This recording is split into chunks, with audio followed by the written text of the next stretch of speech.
Hello everybody, Razorblade Mango here, and alright, here we go. I'm ready, Richard's ready, I hope you guys are ready. Here we go, the Kingdom Hearts 3 Spoilercast. About fucking time. About fucking time. And as always with me is Richard, aka the richest man. Yeah, what's I up, know. people? This is the one time that I will call you by that. I'm not gonna call you by that in real life, but I will call you by, I'll give you the courtesy of calling you that when we're doing this. Okay. Alright. So, Kingdom Hearts 3. It's been out. We're recording this in mid-August. So, this is gonna be coming out probably a week from now, maybe a couple days from now. Depends if I have time to edit it. And when did Kingdom Hearts 3 come out? End of January, right? Yeah, I believe so. End of January. January 29th. So, we've had almost 7 months to play, and in my case, like, to play it repeatedly. We've had 7 months to play Kingdom Hearts 3 repeatedly, and have time to digest its many story beats and all that. And briefly, Richard, now that you've had 7 months to have it rattle around in your head, what do you think of Kingdom Hearts 3 overall? Well, Adam, what were you about to call me? I was about to call you Christian for some weird reason. Why? I don't know. Okay. To be honest, Adam, I don't know why. Despite its problems, I want to say I really love it, but yeah, I mean, I love it, I guess, but just because I'm just so in love with the gameplay, Adam. And I always told you that, to me, like, what's more important in a game is always its gameplay. Because that's where the structure or a foundation of a game is based upon. So most of them, yeah, most of them. But obviously, if it's storytelling, story's got to be good too. It's got to be good too. It has to be. So I know the story for Kingdom Hearts 3 isn't perfect. Yeah, it's not perfect. Yeah, I don't think it's perfect, but its gameplay makes me want to love it. Which is kind of weird. So it's really interesting going back and playing, because I'm in the process of playing the original Kingdom Hearts again, and it's interesting, like, going back and playing, like, the old Kingdom Hearts, where a lot of it's very, like, it does not have the insane acrobatics that later games in the franchise would have. It's very, like, grounded and, like, not grounded in reality, but it feels a lot of the time more your feet are stuck to the ground more than you spending the time in the air. At least until you get the glide and the double jump abilities. No, yeah, of course. Because Kingdom Hearts 3 it's insane. It's supposed to be Sora at, like, weak, and yet he's, like, flipping and flying around even in the first level. Even in Olympus Coliseum. It doesn't make any sense. I know it doesn't, but it's like the gameplay for Kingdom Hearts 3 shows how far the franchise has gone already. Yeah, it shows how far the gameplay has. Well, I'd argue both that it's, like, I say that, like, in a good way and a bad way, that it's how far it's come since the original, even since 2. Yeah, but I do think they went a little bit too far on the gameplay. Yeah, in some aspects. Oh yeah. My thoughts on Kingdom Hearts 3. I'm very close to saying that I love it. Like, very close, but I can't quite go there. Like, I despite the amount of joy I feel in, like, certain sequences, I just think there are too many underlining problems with it that keep it from being like I don't even know, like going, especially now that I'm going back and playing the original Kingdom Hearts, I might go so far as to say it might be my least favorite of the 3, the original, like the numbered 3 at least. maybe, but I still really, really like it, and I think there's a lot in it to love. It's just the problems that it has just kind of cut it off at the legs to reaching greatness, which is a shame because I think it could be there. And I'm not gonna go back and revise my original thoughts on it to come like end of the year in case like the new DLC changes stuff. Like I'm gonna talk about it like when it came out. That's how I do my criteria.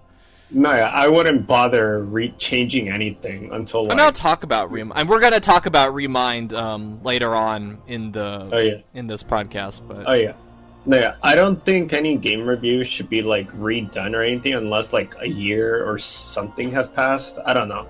I would wait a while. Maybe if there's like substantial updates to something like No Man's Sky or whatever. Like I'm talking, and I mean like free substantial updates. Yeah, free. No, yeah, or.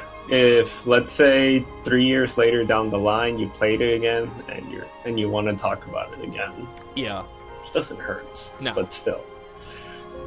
Oh my god. Alright, so this one is mainly... This podcast, obviously, is going to be full of spoilers. So if you have not played Kingdom Hearts 3, and do not want to be spoiled by all the story stuff, do not watch this. Like from here on out, it's like everything is up for grabs as far as talking about the story.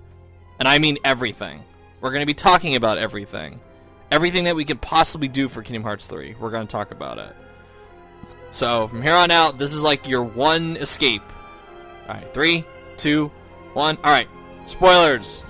So, the last time we did this podcast, it was kind of like a free-for-all almost, just bringing up whatever stuff we can. This time we're going to do it like a little bit more, well, a lot more structured. So the first thing we're going to talk about is the cutscenes. Like everything prior, like mostly everything that we're going to talk about in this episode is going to be post Anti Aqua fight in the Realm of Darkness. So let's talk about the cutscenes before the Anti Aqua fight. There's really not a lot in there that's like of consequence yet.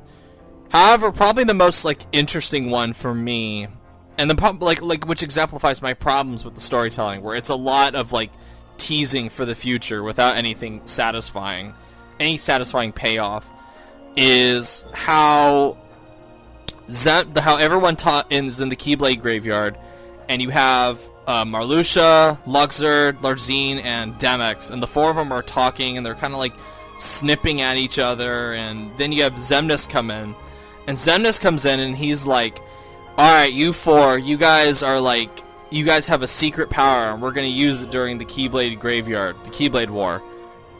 And that's it. Like, we never see, like, that secret original power that, like, any of the four of them have. And I assume that was there just to tease something for the future, but it gets irritating after a certain point, because it's Kingdom Hearts 3, and you're waiting for Kingdom Hearts 3 to deliver on shit, and it does, but there's like certain other things that just like stuff like that just irritates me to no end. No, yeah, of course, and I already knew, and looking at that with who was it? Xemnas talking to, who were they? Marluxia, Larzine, Luxord, and Demyx. Yeah, looking back at that, like I do remember seeing that they were really important characters in Key. Yeah, and there's somebody's in Key. Yeah, and that's the thing that bothers me. It's like they had to connect it to a mobile game.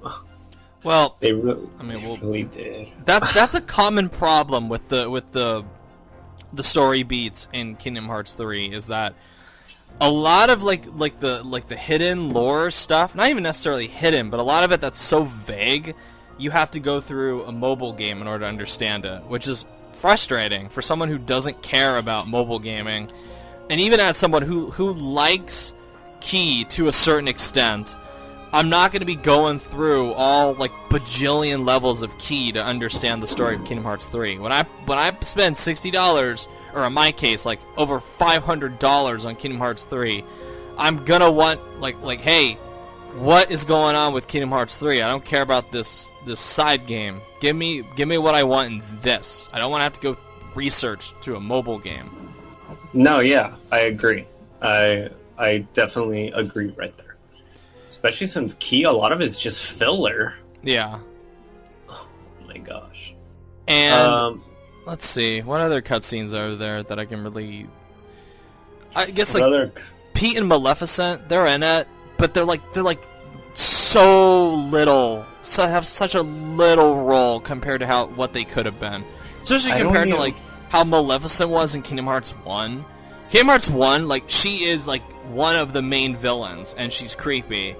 But then in this one, she's just a joke. Like, her and Pete are just jokes. They were more intimidating in 2 than they're literally like just there in the background now. They're the Jesse and James of Kingdom Hearts. That's what they are. Basically, which is kind of weird. I mean, I don't know if their roles are going to get bigger, because I know Maleficent had a role. She had a role in Key, actually. She actually had a role in Key. Yeah, she really does. Well, that's mentioned in Kingdom Hearts 3 when the two of them are in San Francisco, and the replica Riku. Well, not the. I think it's the Riku that got possessed by Ansem in the first game. He's one of the 13 Darknesses, and he's like the member from the group that's in San Francisco. And he meets up with Maleficent and Pete, and when after he disappears, Maleficent makes that remark of like, "Oh, it's not who we were talking to, but when that person came from," which is referencing the fact that like she has time traveled in Key. Well, yeah, she did. Yeah, in Key, she did. Well, yeah. That's what 3 refers to in that cutscene. Well, yeah. Gosh damn it, time travel. Confuses me. No, yeah, Maleficent in Key, she actually, the Maleficent in Key that you see is actually the Maleficent that Sora beat in the first one. But which part of this, when did she, so he beats her, and then she becomes lost in time, and then somehow gets revived for Kingdom Hearts 2? I don't know. Is that how that goes? I don't remember. I have to watch that video again. Yeah. It's really all confusing.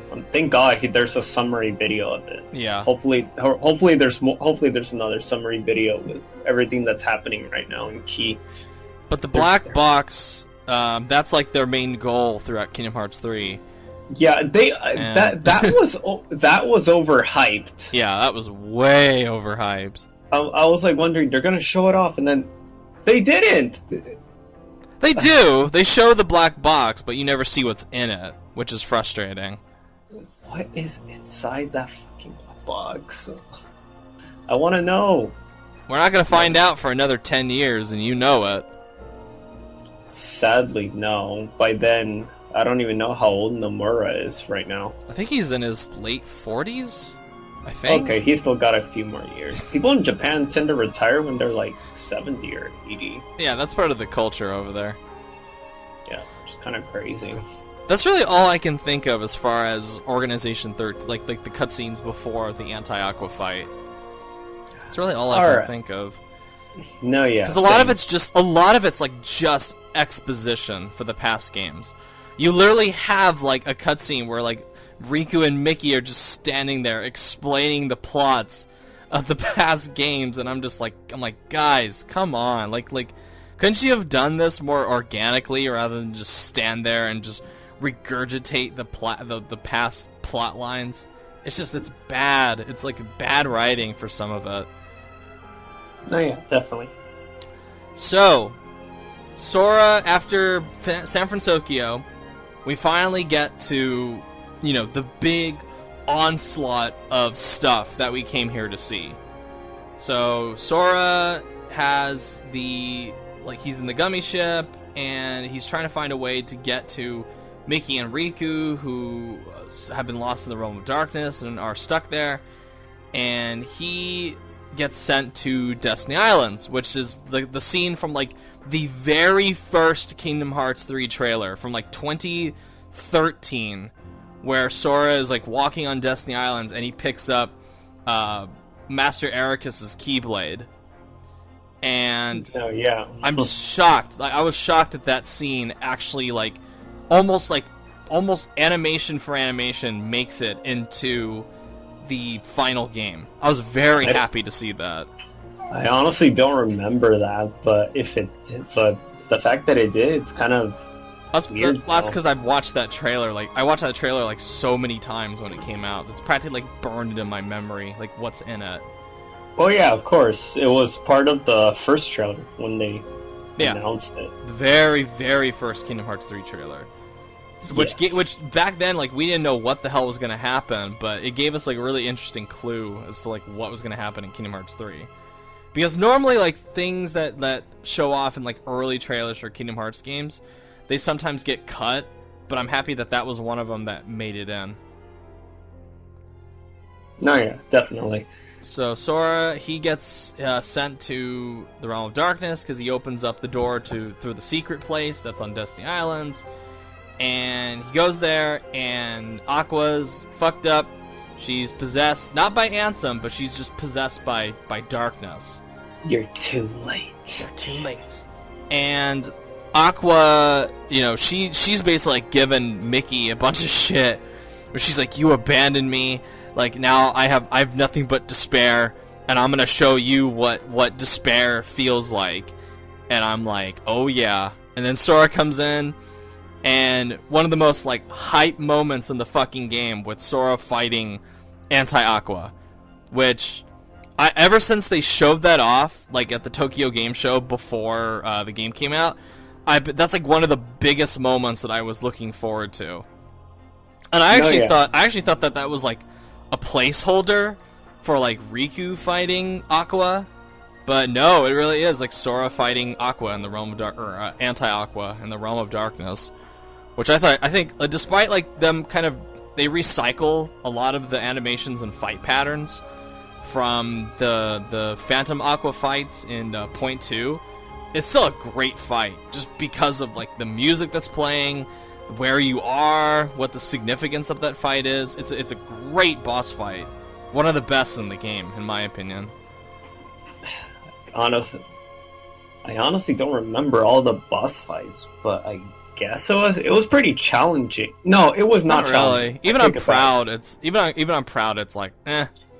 it's not that big of a deal.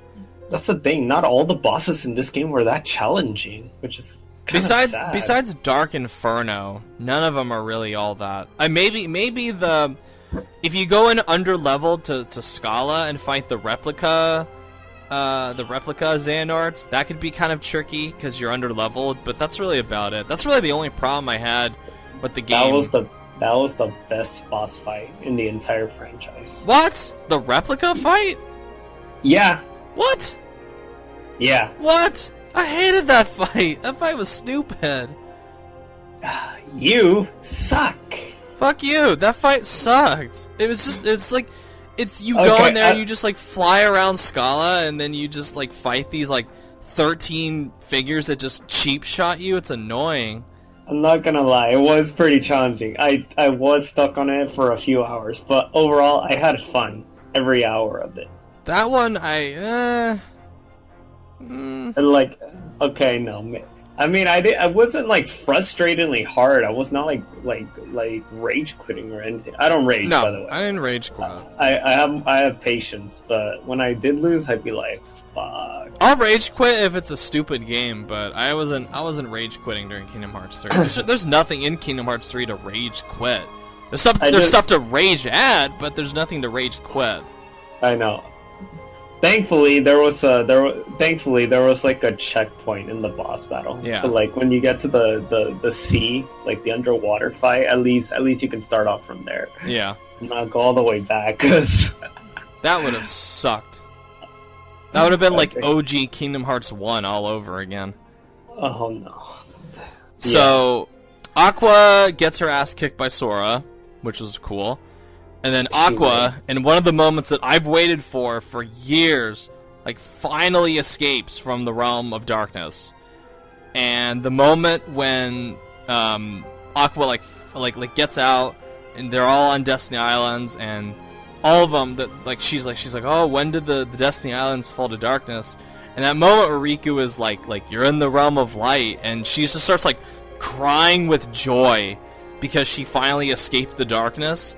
Like that's like one of the best moments in the game. Like there are moments in this game that people have been waiting years to see, and I think Normura and team like did a magnificent job with like some of those sequences, especially like Aqua finally escaping the realm of darkness and coming back to the light. It's a great moment. Like it really like just punches you in the feels, especially as a longtime Kingdom Hearts fan. No, yeah, definitely. I was happy when I saw that. I was like, they all hug her. I was like, yay! Like I was yeah. like clapping when I first saw that. Yay! Aqua's saved now. They gotta save Ventus and Terra. Yeah. Well, to Ventus, they go to the Castle Oblivion, and the way Aqua like transforms the back into the realm of the land of departure was awesome. Oh yeah. She just pulls out her Keyblade and just transforms back. Well, it's just like the way the castle just like shifts and like shift shapes into or shape shifts into like the land of departure, and then like the darkness is just like gone, and there's like light and sunshine again. And I'm like, and then the music starts playing from Birth by Sleep. I was like, yeah. Oh, yeah. Yeah, I was happy, and I was like, she's gonna awaken Ventus. Oh my gosh, she's gonna wake him up. Which, that's actually one of the parts that kind of like groaned at and like rolled my eyes, because I was just like, oh, are you kidding me? When they have that whole thing where Aqua's like about to get beaten up by Vanitas. Yeah. And then of course Sora like they have that thing where it's like, oh, you never really lost your power. You had it within you all along. And I'm like, get the fuck out of here with that. So I went through all these stupid Disney worlds to find this power, and it's like, oh, it was inside you the whole time. I hate that. I hate that cliche. It's just, and I was so annoyed that Kingdom Hearts 3 had that. No, yeah, definitely. I agree. If fucking Ansem, not Ansem, if Yen Sid was such a powerful wizard, why the hell didn't he notice that Sora had the power of waking within him all along? Couldn't he just like sense it or something? I don't know. It's dumb. It's a dumb plot cliche thing that I don't like. That I wish they had like changed it to where like he actually does get the power of waking from somebody or something. But he like, no, he had it in him all along. It's just stupid. It's dumb. No, yeah, definitely. It is stupid. It's dumb. It is stupid. The fact that you pointed it out to me made me not like that. Because I don't realize things until you point out everything wrong with it. Because gosh damn it, Adam, I was enjoying the game, then you pointed out everything. You need to be more analytical, Richard. You need to be more analytical, especially if you're going to be doing more YouTube videos. You've taught me that already. You've taught me that. I'm glad. Already. You've already taught me that. So I hear you have some thoughts on the Vanitas fight against Aqua. Oh, Vanitas! Okay. I was not happy with it. Why? It was too easy. I wanted the difficulty that it was in Birth by Sleep. Like when you attack him once, he vanishes, but he doesn't vanish at all. It's so stupid. Like, what happened to that? I wanted the challenge, man. I don't know. Like, I mean, you get the challenge on like critical, but like normal. Like, I liked it as like a power fantasy where like Aqua just like she hasn't been in the light for so long that she's like, now I'm gonna finally show you guys what I can do, and she just like kicks the shit out of Vanitas, except of course when she gets hit once by him in the cutscene, it gets knocked out, and I'm like, okay. No, yeah, I know that, but still, they nerfed Vanitas. I got upset. They nerfed everybody. That's why I'm upset. Like, Vanitas is one of the most badass villains in the entire franchise. He might be my favorite villain. I like him a lot more here than I did in Birth by Sleep. Birth by Sleep, I just thought he was like, eh. But in this game, I think he's got more like a snarky personality to him, which I liked. I prefer that over how he was in Birth by Sleep. No, Birth by Sleep, he was hella badass. He was hella badass. He was more just Xehanort's bitch the whole time. Yeah, he is. He's Xehanort's bitch. Yeah, but I don't know. He was. I don't know. Fuck you. Fuck me. Like what? I'm sorry. It's the truth. You ruined the way I look at it. It's the truth. He's the bitch in Birth by Sleep. That's not a bad thing. He had to follow his orders. He was basically Ventus's darkness. Oh, I know. I'm aware of that. It's just he wanted to use him to form the Keyblade. Yeah. In Birth by Sleep. And then in this game, can they even form the Keyblade still, even with Vanitas and Ventus? I don't know. Maybe. I mean, why couldn't they do that instead of using the 13 Darknesses again? I don't know. Beats me. Unless maybe it failed that time. So maybe. I guess. Maybe. I don't know. Vanitas though, I like him. In 3, his character, he still has that personality, but I just don't like. He has more of a personality in 3. I don't like that boss battle. I was disappointed in it. I wish it was more. I wish it was more challenging. Fair enough. I really wish it was. So Ventus awakens. Yeah, that was the most badass moment ever in that game. Like I was waiting for that. That was the one thing I was waiting for the entire franchise.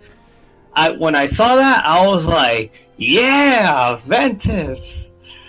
He just comes in, saves Aqua, and I'm like, holy fucking shit, Ventus, you're back! And then, I got so happy. Okay, I'm probably gonna ruin this for you, but I like the moment when he awakens.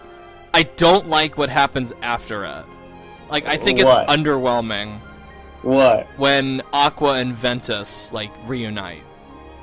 Because Aqua, she doesn't, give him a hug, she doesn't, cry, she just kind of, pats him on the head, and it's just good morning, Ventus, and I'm like, what the fuck, what is that? They've been separated for, 17, 18 years, and this is how she greets him. She's like, good morning, Ventus, and just, pats his head, like he's some, dog or something. It's stupid. I'm sorry, it's true. She just pats him on the head and goes, "Oh, good morning, Ventus. Good morning, sleepyhead." Fuck off. Why aren't she crying or hugging him? Fuck off. I don't think you ruined it for me, so it's okay. Okay, good. I like it when Sora and him meet. I think that's good. I thought that was cool. I do not like Aqua and Ventus reuniting. I thought that was really underwhelming. Well, I mean, that was cool. Well, I mean, Sora met them for the first time in this game. Yeah. Sora met Ventus, years ago, though. It's not the first time. Okay, yeah, but not in person, though. No, not in person. But he somehow, he knew Ventus. Yeah. Because Ventus's heart went inside him. Yeah. I'd argue that the moment after... wait, I take it back. Sora did meet Aqua. Yeah. He did meet Aqua when he was a kid, but he doesn't remember. Well, he's met no, he's never met Terra. Riku met Terra. Yeah, Riku met Terra, but Sora never met Terra. No.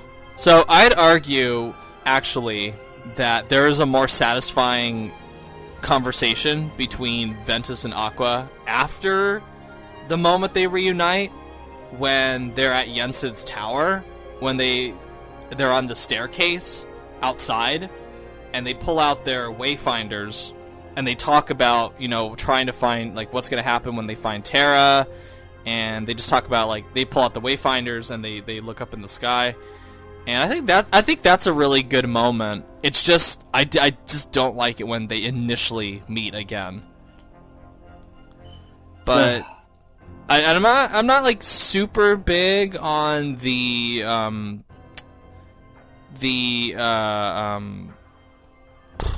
like the when the 7 Guardians of Light meets. I mean, it's an okay scene, but I felt like there could have been more to it. It just feels very stiff. Like, everyone's just kind of standing there.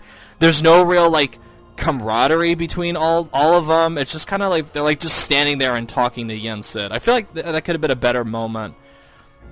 Yeah. I kind of feel that way somewhat. I like that Axel kind of, like, draws attention to himself, or he's like, excuse me, I'm one of the best characters in the game, and then Yen Sid's like, oh yeah, you, yeah, you're fine, and Aqua and Kairi reunite, which I really liked that part. I forgot actually that I keep forgetting that they've met before. I forgot about that too. Yeah. When Aqua sees her, I was like, oh yeah, that's right. Yeah, I thought that was a great callback to Birth by Sleep.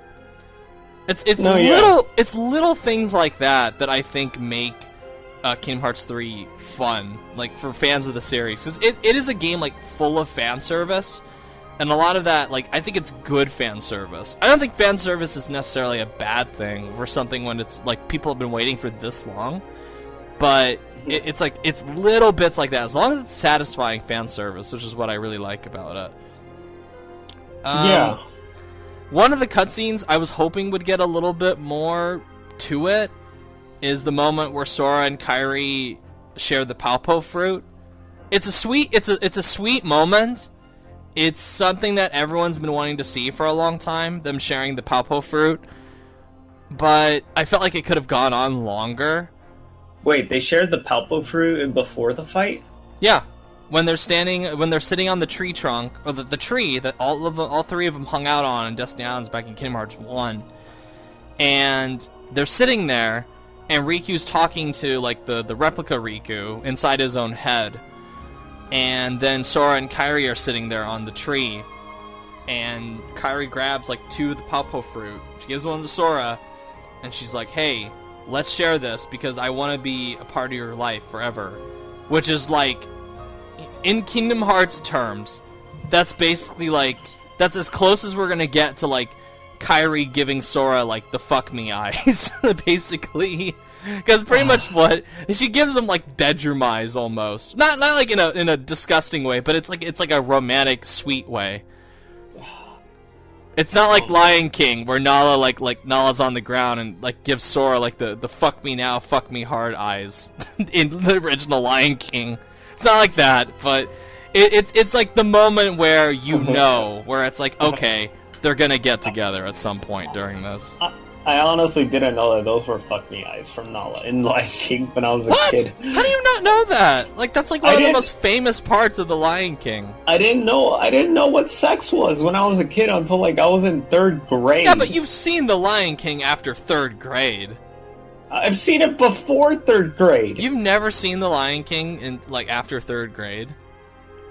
I'm pretty sure I have, but I don't remember. My mom sold all my VHS copies. Oh my god. As I got older. Because I always felt embarrassed about liking Disney, even as a kid. Oh, that's why I like Kingdom Hearts. It's got that Disney spirit to it. Yeah, I didn't start really getting my Disney spirit until once I got into high school, really. High school, like middle school, here's the thing, like middle school you're like, ugh, Disney stuff. For like most people were like, ugh, Disney stuff. But for me, like, because I was like, that was when I started becoming a big Kingdom Hearts fan. That was like the height of like the Disney stuff for me, because I was like, oh yeah, Disney, Kingdom Hearts, woo. Yeah, well, but and then Axel and oh god damn it, Isa meet on the clock tower in Twilight Town, which is I think that's a good scene. Even though it's another like teasing where they talk about things that the audience doesn't know, where they're like, "Oh, remember when the 2 of us snuck into Ansem's study and we met that girl that lived there. Oh yeah, and then that's why we joined, but you abandoned me for Roxas and Shion and blah blah blah. And I was so lost when I first saw that. I'm like, what? Like, I'm sorry. Wait, they snuck into Ansem study. I think they're talking about back in Birth by Sleep. Yeah. Remember when they were being used? Yeah. Well, that's when they became apprentices to Ansem the Wise, because they snuck in. They kept sneaking into the castle and in Hollow Bastion in order to talk to a girl. But we don't know who this girl is. That's weird. Did they show this in Key? No, they don't. I don't think they do. Anyone who listening to this, feel free to let me know if they've shown this in Key, because I don't fucking know. Let us know anything Key related. I swear. I do not know, because how far has Nomura gone in the story? I'm pretty sure he already knows what's gonna happen at the end of the franchise, for crying out loud. I don't think he does. Who is this girl that they talk to? Does Nomura already know? Like, how far is Nomura in? We'll find out in Kingdom Hearts. I don't know. 7. Yeah, I guess. For all we know, he already has the plots written for 4, 5, and 6 already. Yeah. I wouldn't be surprised. Yeah. Okay. Yeah. When I saw Axel and Isa or Sayak, I was like, whatever. I did think that was a touching cutscene, because I knew that they were on opposing teams now, which I'm honestly kind of shocked that Isa didn't come to fight him one-on-one. I like that Axel had 3 ice creams, because like deep down, like it's a habit of him buying ice cream for him, Roxas, and Shion. But he just, it's like he does it even though he's in human form, and he still has like the ice cream now, which I thought that was a great like little moment.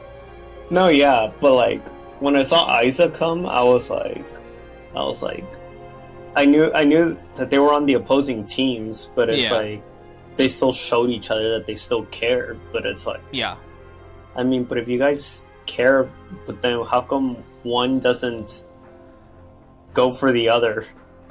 Well, because if they went for another now, it would disrupt like the ritual that must take place in the Keyblade Graveyard to summon Kingdom Hearts, where the 7 lights must clash with the 13 darkness. Like if they started fighting now, it would be like, wouldn't make a whole lot of sense. But then again, Aqua fights Vanitas in Land of Departure, so I guess that kind of was like thrown out the fucking window. But whatever, they're on a clock tower. They start fighting on that clock tower, they're gonna fall. It's gonna be a mess. I don't know. And they really don't want to fight each other. Isa and Axel. Isa's more fighting just out of like spite and jealousy, rather than like an actual desire to kill Axel.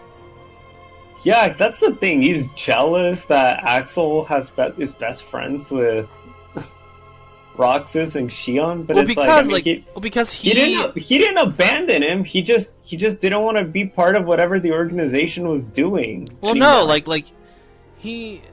it's not that. It's just like he just because Isa changed too. Like when he became a nobody, Sayax basically is like a different person from Isa.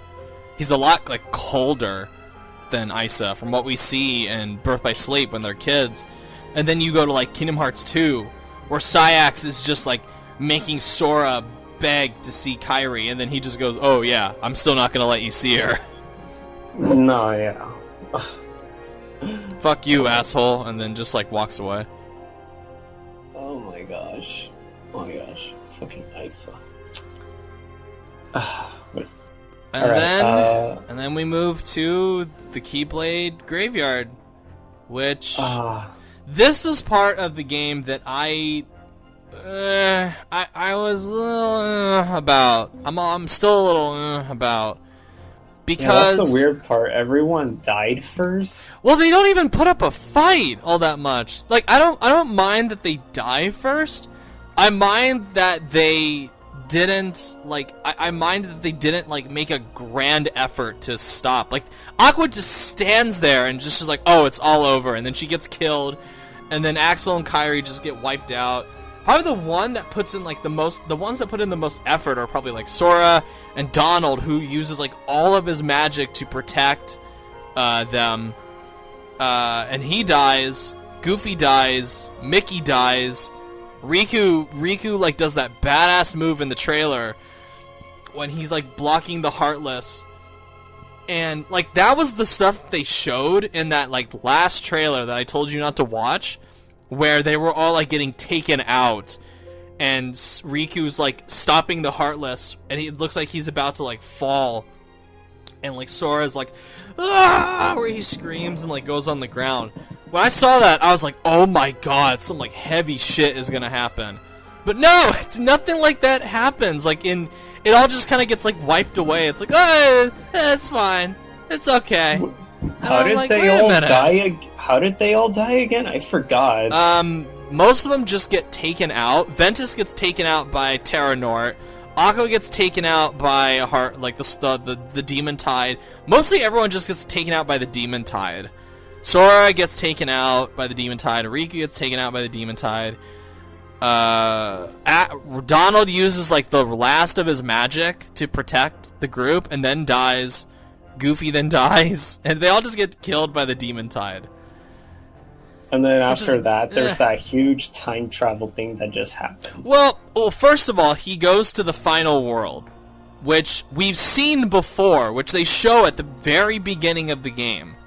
Except we don't know what it is. Other than, like, oh, it's just a new thing that's part of the Dive to Heart.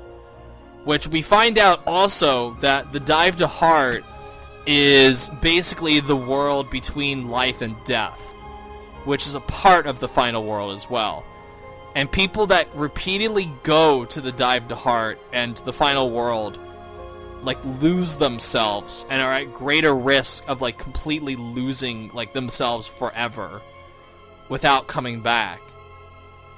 But because Sora has gone to the Dive to Heart, like, so many times throughout the series, he's, like, on the bare edge of, like, never being able to come back, which is something that, like, Chirithi explains to Sora when he's in the final world. Good, cute little Chirithi. So adorable. And then you have Sora having to, like, recomplete himself in the final world, which Thank God you didn't have to collect all of them. Yes, that was one of the things that worried me when I saw that. I was like, oh no, don't tell me we have to search for souls and stuff. I'm gonna get so bored. But no, it's only, like, you gotta search for them, but they're very easy to find, which is nice. No, yeah, they were. I feel like that might have been a demo level. Maybe it's possible. It feels like, yeah, I can see that as being something like what the Toy Box demo was for Yooka-Laylee. Something like that, like something like to test out the acrobatics and the wall running and I think I saw a video on that. Apparently, it was actually. I mean, that makes sense. It's definitely designed like a demo world. No, yeah, it definitely is. And Sora then talks to Naminé. Yes. Ava, Scold. It's not the first one he talks to is Naminé, which Naminé, like,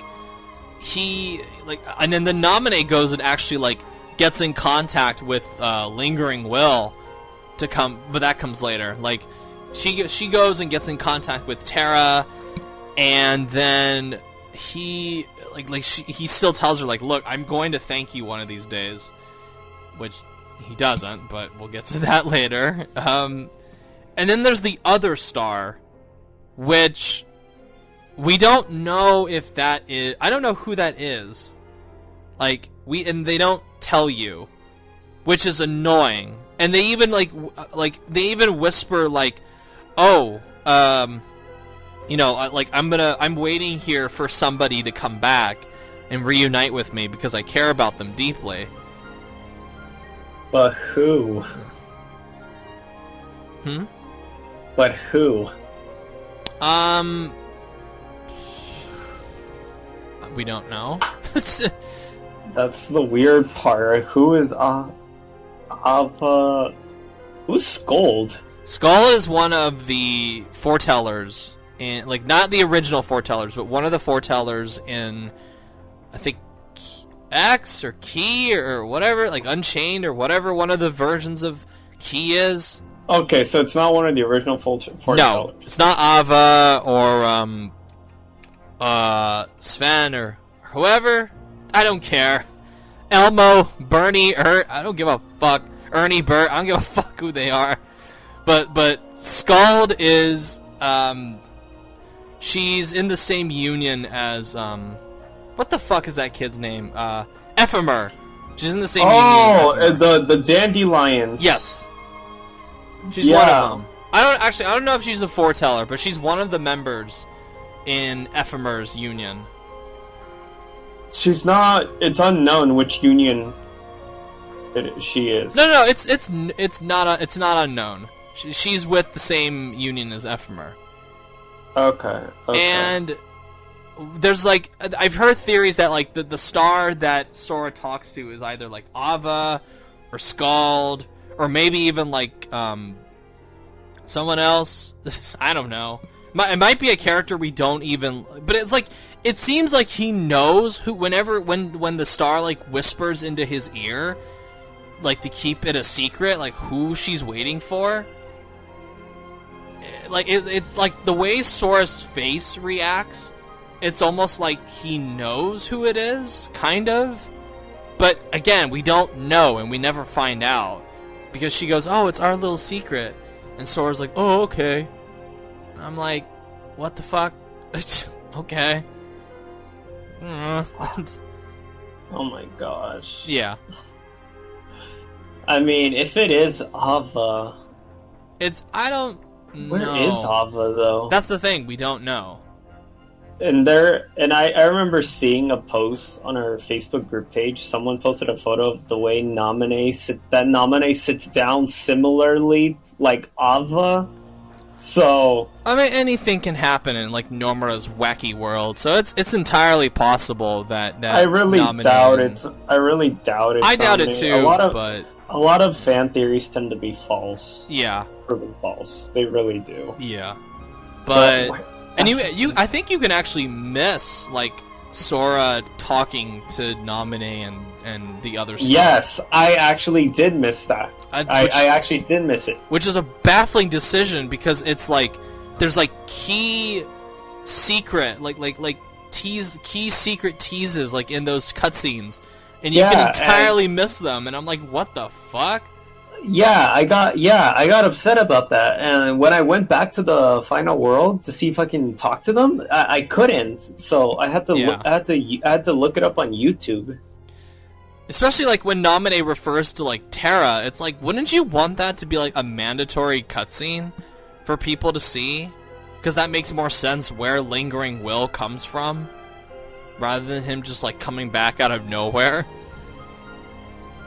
No, it's really yeah.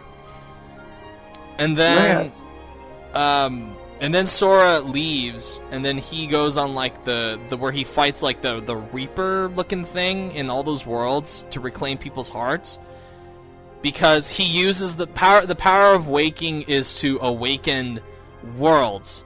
It's not used to awaken hearts, which is the distinction that young Xehanort tells him, and he tells him like, yeah, you're using this power very recklessly. And there will be like consequences for that, which we'll get to later. But I'm not big on the way they did it though, because I don't like fighting the same damn Heartless over and over again and just in different worlds. Especially that one particular boss. I did not care for that boss fight. I just was like, I'm like, whatever.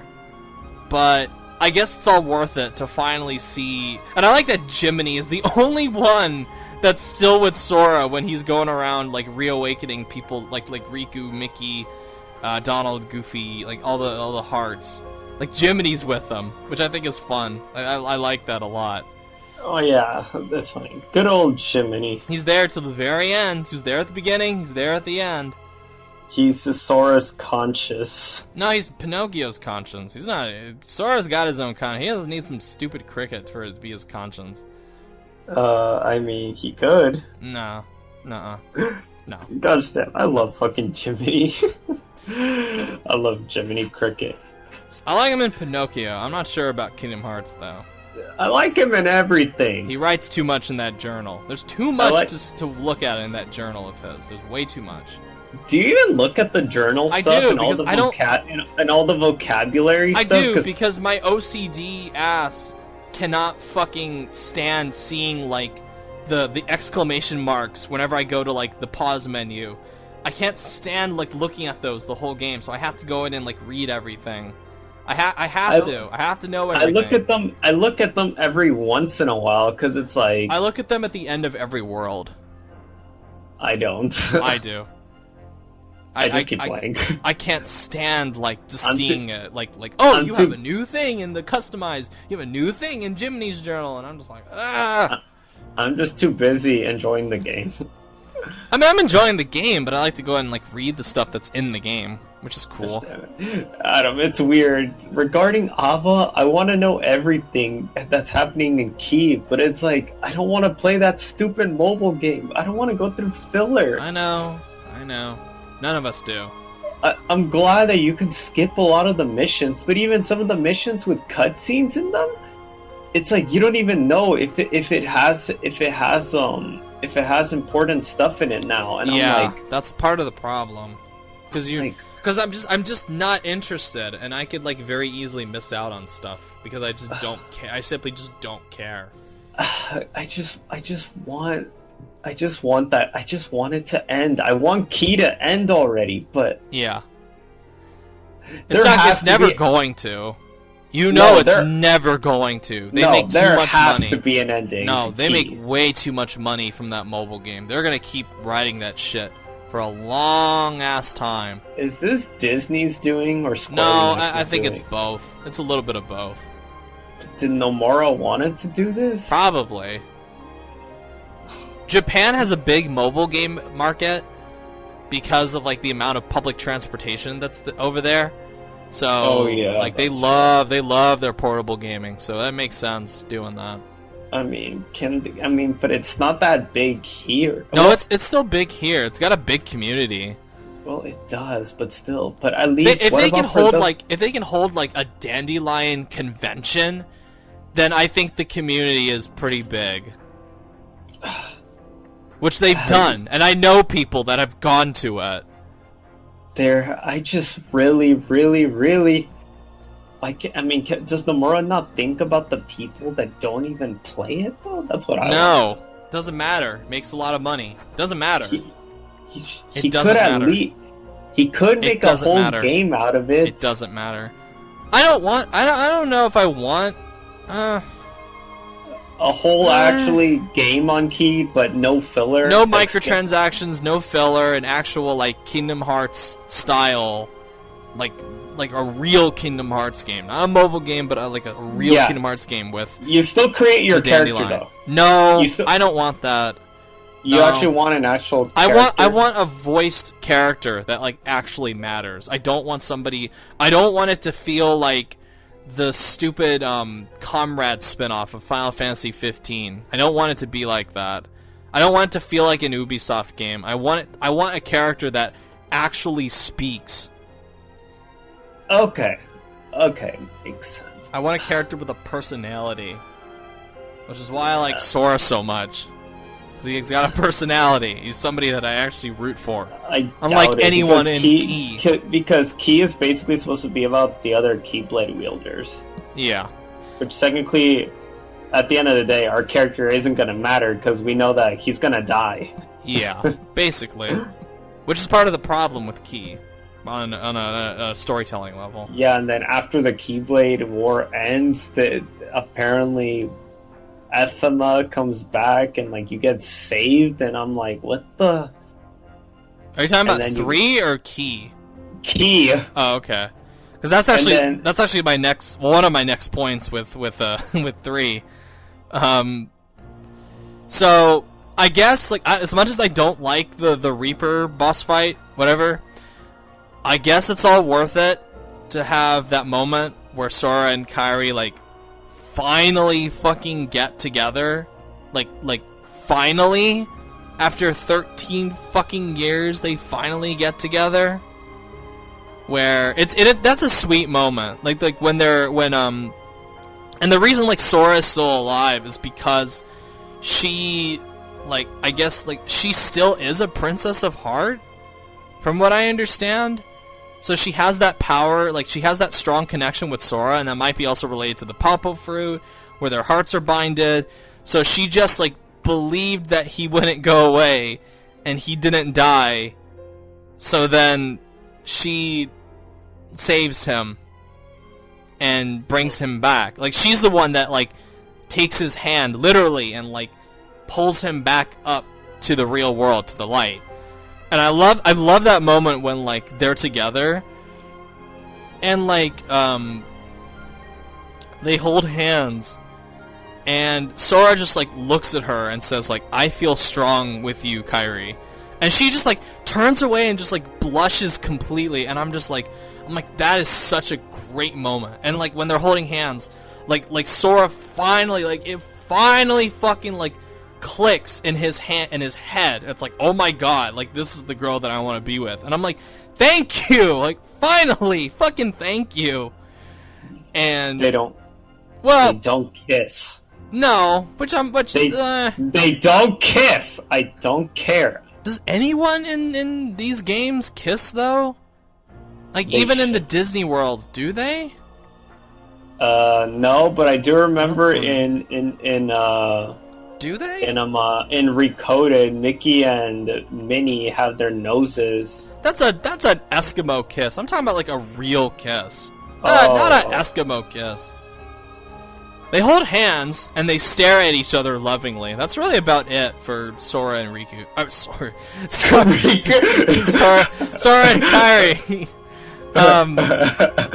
I mean, he did. That would make sense too, honestly, if Sora and Riku got together. The way Sora behaves in Kingdom Hearts 2, like when he sees Riku. When he sees Kairi, he kind of just stares at her, and he's like, "Oh, I missed you."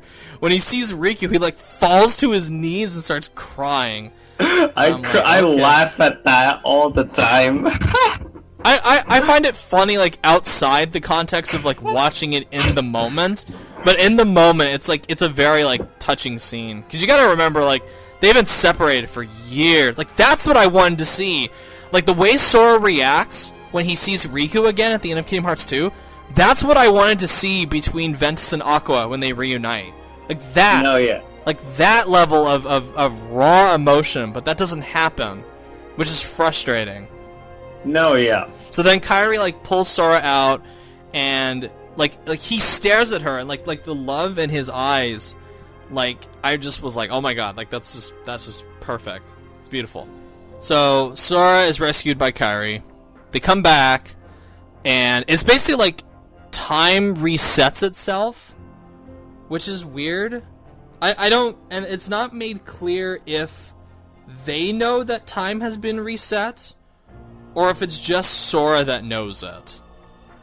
I think only Sora does. Yeah, well, Kairi knows it, because she never got, I don't think she ever got, like, taken out to the degree that the others did, because she's alive to, like, guide him into the light again. But she knows, because he thanks her when they come back, and Kairi's like, yeah, you're welcome, like, gives him, like, the nod. I think she knows, but I don't think the others know. That's weird. Yeah. So they go back in time to the moment, like, when the organization, like, first comes up to talk to them, and Terranort comes out. But instead of Terranort, like, about to wipe out Ventus and Aqua, he gets stopped by Lingering Will. And if Lingering Will is the, it's the armor that Terra wore that's taken on a life of its own. Because it has, like, Terra's Lingering Will in it. and it starts fighting. They go off and they start fighting Terranort, and then the Demon Tide gets summoned again, and Sora, they all have to fight the Demon Tide. And okay, so I'm gonna get really like nerdy with this part, because this is probably like not only my favorite moment in the game, but like one of my all-time favorite video game moments like ever. Like the money that I spent on this game because of this one part made it all worth it. Because I was literally like, I'm telling you, I was like literally crying with joy. Like, because I absolutely like, I love this part where Sora, like after the boss fight with the Demon Tide, and then Sora is like, all right, I'm gonna go in to stop it, and Sora like jumps in to stop it. But inside, like it's like he's surrounded by light, and he sees Ephemer, who asks, and they start playing the Key of Light theme from Birth by Sleep, which is the theme that plays in the beginning when Xehanort is with Ventus on the Destiny Islands, like right at the beginning of Kingdom of Hearts Birth by Sleep. And they start playing that music, and Ephemer just looks at Sora and he goes like, need some help? And then like the music just like swells, and like it starts playing like the Key of Light theme mixed with Dearly Beloved and a little bit of like the Union Cross theme, and it just combines to like make this like absolutely like stellar, amazing, like triumphant battle theme against the Demon Tide. And like all the keys and the Keyblade, like some of the keys in the Keyblade Graveyard like come up, and they form this like giant like wave of Keyblades that like Sora then like hops onto to like ride up to the heart of the Demon Tide. And the part like that already was like amazing. Like that part was already like, oh my god, this is like holy shit. Like I'm like loving this. The part that like sealed the deal for me, where I was like crying with joy, is when they bring up like the names of the people that won the contest in Key. Because before Kingdom Hearts 3 came out, there was this contest in Key where they said like, hey, compete for this high score and your name will be in Kingdom Hearts 3 somehow. They never specified how your name would appear in Kingdom Hearts 3, but if you were one of the people that bested the high score, that got a high score, then you would be in Kingdom Hearts 3. Your name would be, at least. And this is how they incorporated it. In, like, the most genius, amazing way possible. Where, literally, like, Sora is using the power of the past people who are, in turn, the people that played Key. Like, Sora is literally using the power of the Kingdom Hearts fan base to fight this giant heartless Demon Tide thing. That's just that's genius. Like that, like but we're not in it. We're not in it. I don't care. That's fine. I mean that would have been amazing if we were in it, but that's fine. Like I'm just like so incredibly happy for the people that got to be in it. That moment was just like I cannot tell you like how happy I was during that part. It's genius. Just everything about it. Just the music that plays, the spectacle of it all, which is something that Nomura is fucking talented as hell at. Just creating eye-popping spectacle, and the usage of the names from Key with the battle system where you're like floating on the keys, and it's like an old game of like Gallagher or something, and it's so Space Invaders or some shit. It's like so fucking cool. And like Sora comes in and like destroys the heart, and it's like pah, and it's like oh my god, I'm telling you, man, like I was just like beside myself with joy. Like I didn't think it could get any better than that. I think that's like one of the highest peaks. Like for all my complaints about the game's like storytelling, for like the treatment of Kairi and all this like other shit, it's moments like that moment that makes me like really enjoy this game. You're not gonna get a moment like that from like most games nowadays, where they literally take like the power of the fan base, incorporate it into the story with the name, with the screen names of the people in the contest, and like use that. That's shit. That's just brilliant. Brilliant. There's no other word for it. Genius, brilliant, perfect. And I don't use those words lightly. I never use those words lightly. That moment, perfect. I never use that word. I very rarely use that word. Perfect. It was epic. It was epic as shit. It was hype as shit, that whole moment. No, yeah, it was. Moments like that are why I play Kingdom Hearts. Like, just moments that are just, like, that. Keep in mind, our technology has advanced. It has. We're never going to get a moment like that in 2 or 1. And not that they don't have their own moments that equal that, the power of that, but for years... We're gonna get more in... Oh, yeah, we are. But after waiting years, and then to be like dragged through the muck again, where they all die, they all get sent, the Sora gets sent to the final world, he has to fight back to come back, which makes that victory against the Demon Tide with that like over the top like Goku-esque powers that he has, that makes it all the more satisfying. Like, that's how you do it. That's how you do like big spectacle like that. You bring the audience, like, you send them crashing down in order to like bring them back up, and that just makes the high like all the sweeter. And it's amazing. And it's probably my favorite moment in the whole game. One of my favorite moments in the whole series. It's one of my favorite moments. Yeah. Yeah, I love it. I need to replay that game. I haven't played that game. You do. So... You really do. Yes. Why didn't I? But Yeah. sorry, man. I got other priorities right now. No, that's fine. I do plan on replaying it though. I have to replay it before the DLC comes out. Yes. I will say that. That's something I gotta do. So I think we're gonna pull a Final Fantasy VII Remake on this podcast, because there's just too much to fit into one podcast. No, yeah, definitely. Way too much. So I think we're going to end it with part 1 for here. And part 2 is going to be... We're going to be talking about the battle against the Organization 13 and all this other stuff. And the ending and the epilogue. And we're going to be talking about Remind and the future of the franchise in the next part of this podcast. So... look forward to that when we get around to it, which hopefully will be soon. So, yay! As always, thank you so much, Richard, for joining me.